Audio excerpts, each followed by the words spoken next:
A editora Árvore da Vida apresenta Alimento Diário. Série Gálatas, o único Evangelho, o Evangelho de Cristo. Título do volume 2: O Ouvir da Fé. Autor Pedro Dong.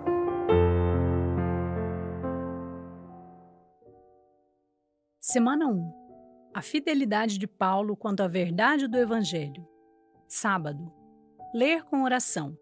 Com efeito, antes de chegarem alguns da parte de Tiago, Pedro comia com os gentios. Quando, porém, chegaram, afastou-se, e por fim veio a apartar-se, temendo os da circuncisão. Gálatas 2:12. Tanto Pedro quanto Paulo viviam sob pressão. A igreja em Jerusalém teve um início glorioso, conforme descrito no capítulo 2 de Atos, desde o dia de Pentecostes, sob a liderança de Pedro. A igreja crescia espontaneamente e contava com a simpatia de todos. Milagres extraordinários aconteciam enquanto Pedro e João pregavam o evangelho. Todavia, depois que muitos foram dispersos, logo após o apedrejamento de Estevão, no capítulo 7 de Atos, a situação começou a mudar. Os judaizantes ganharam força e influenciaram a igreja, que pouco a pouco foi deixando o falar profético, que naquele momento estava com Pedro. É significativo notar que, em Atos 15, quando Paulo subiu a Jerusalém para ter comunhão com os líderes da igreja, ao mencionar o nome dos que eram reputados colunas da igreja em Jerusalém, ele tenha colocado Tiago em primeiro lugar, antes do nome de Pedro, chamado Cefas. Até a morte de Estevão, quando os apóstolos eram mencionados em Atos, Pedro sempre era citado em primeiro lugar. Com o apoio dos judaizantes, Tiago tornou-se o principal líder em Jerusalém. Isso é confirmado no final da reunião de Atos 15, versículos 13 a 21. E nos indica que Pedro estava perdendo espaço devido à pressão dos que eram da circuncisão e de alguns da seita dos fariseus que haviam crido.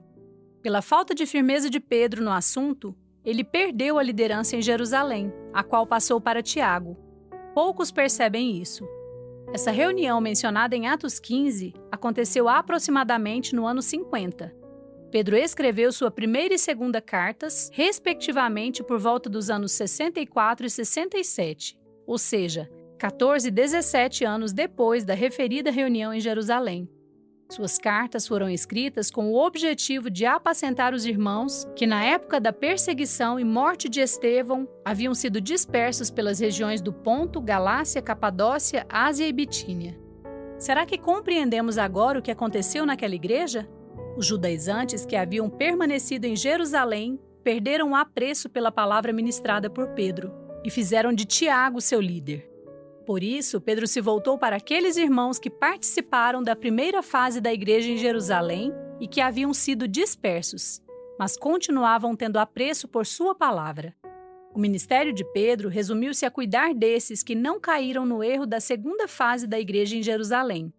Agora ficou mais claro para nós que os mesmos judaizantes que faziam oposição a Paulo também resistiam a Pedro, a quem ele chamou de falsos mestres. Sem esse contexto, dificilmente conseguiríamos entender a quem Pedro chamava de falsos mestres.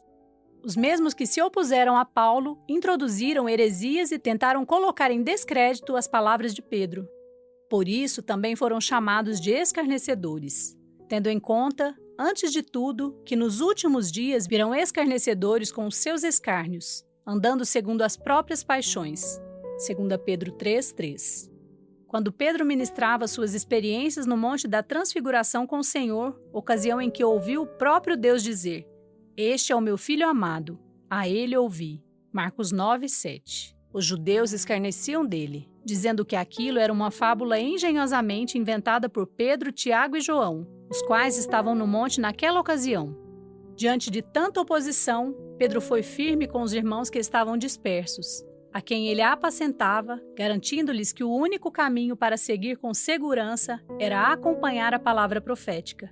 Temos assim tanto mais confirmada a palavra profética, e fazeis bem em atendê-la, como a uma candeia que brilha em lugar tenebroso, até que o dia clareie e a estrela da alva nasça em vosso coração. 2 Pedro 1,19.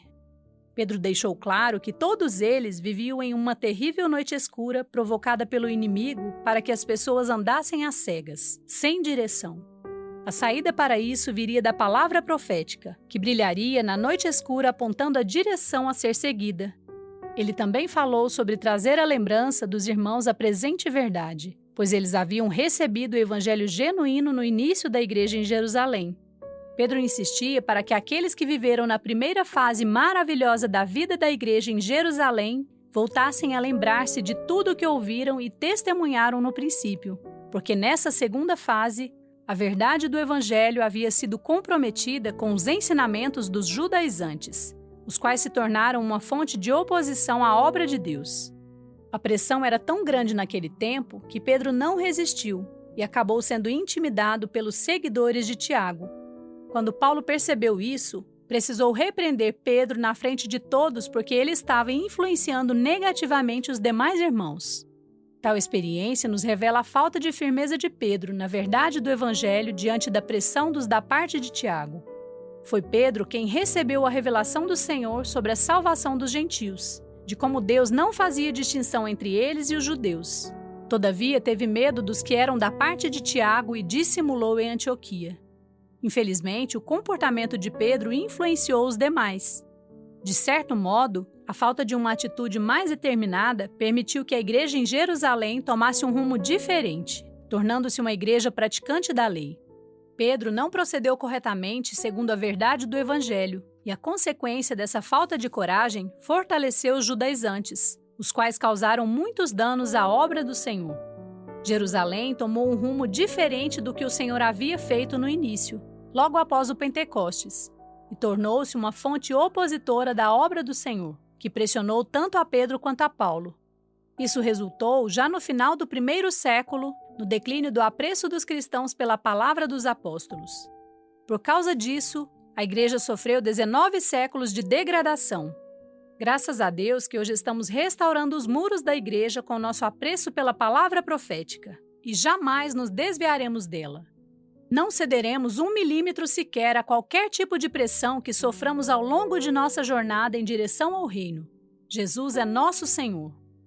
Agora anote conforme o que você recebeu na leitura de hoje: a luz na palavra, a direção e a admoestação. Ore e faça um grito de guerra com base nesses itens para que a palavra profética seja sedimentada em seu coração. Esperamos você amanhã para mais uma leitura do Alimentos Diário. Baixe e desfrute do nosso aplicativo EAV Play, disponível na Play Store e App Store.